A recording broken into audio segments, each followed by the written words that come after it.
Social media আসলে এখন অনেক বেশি ব্যারিয়ার। এটা নিয়ে যদি আমিও একটু বলি, যখনই স্বাভাবিকভাবে এখন তো কোনটা আসলে রিউমার, এত এত ইনফরমেশন, আমরা কিন্তু আসলে কোনটা সলিড বা কোনটা জেনুইন সেটা কিন্তু আসলে বোঝার কোনো সাধ্য নাই।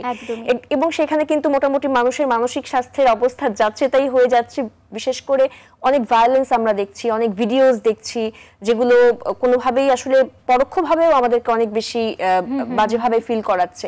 তো সেই বিষয়টা নিয়ে যদি আসলে একদমই সেটাই বলছি যে গত 2 মাস থেকে যদি চিন্তা করে দেখেন, আমরা প্রত্যেকের জায়গা থেকে কিন্তু অনেক বেশি, মানে আমি যদি বলি আমারই আসলে সোশ্যাল মিডিয়া ইউজ কিন্তু বেড়ে গিয়েছে, কারণ আমরা তো আসলে আপডেটগুলো দেখতে চাচ্ছি। কিন্তু এখানে আসলে আমাকে একটু ভাবতে হবে যে এই জিনিসটা আমাকে কতটুকু হেল্প করছে, কতটুকু আসলে করছে না, কতটুকু আমার মনের উপর আসলে প্রভাব পড়ছে।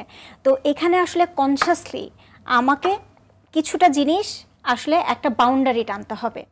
দিনের মধ্যে আসলে কতটুকু সময় আমরা সোশ্যাল মিডিয়াতে থাকবো এবং কোন নিউজগুলো আপনি দেখবেন এবং শুনবেন সেটার আপনার একটা প্রেফারেন্স তৈরি করা, এটা আসলে খুবই জরুরি এখন।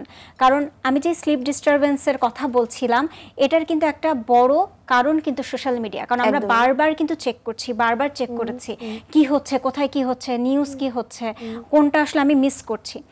এই জায়গাগুলোতে আপনাকে যেটাই মনে হচ্ছে আপনাকে এফেক্ট করছে, আপনার একটু এখানে বাউন্ডারি টানা, এটা আসলে খুবই টাইমটাকে একটু লিমিট করা। এবং নিউজ আলোচনা, অন্যদের সাথে আলোচনা।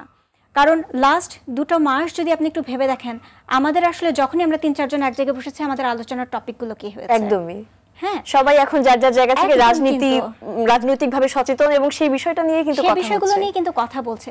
সুতরাং আমরা কিন্তু কন্টিনিউয়াস ডিস্ট্রেস তৈরি করছি নিজেরাই কিন্তু। তো সেখানে আলোচনার টপিকগুলোকে আমরা একটু বদলাই, যদি আমরা যদি আসলে নিজেরা নিজেদের ভালো লাগার কিছু টপিক নিয়ে কথা বলা শুরু করি, আমরা এখন একটু যদি আড্ডার মোডে আসি, আবার ফিরে সেই রাজনৈতিক আলোচনা থেকে, আমরা চায়ের কাপে ঝড়টা ঠিকই তুলবো, কিন্তু একটু আনন্দের হোক জিনিসটা, ডিস্ট্রেসের না হোক। তো এটাই আমি বলছি যে আমাদের আসলে সেলফ কেয়ারের এটা একটা পার্ট, যে এই বাউন্ডারিগুলো একটু তৈরি করা।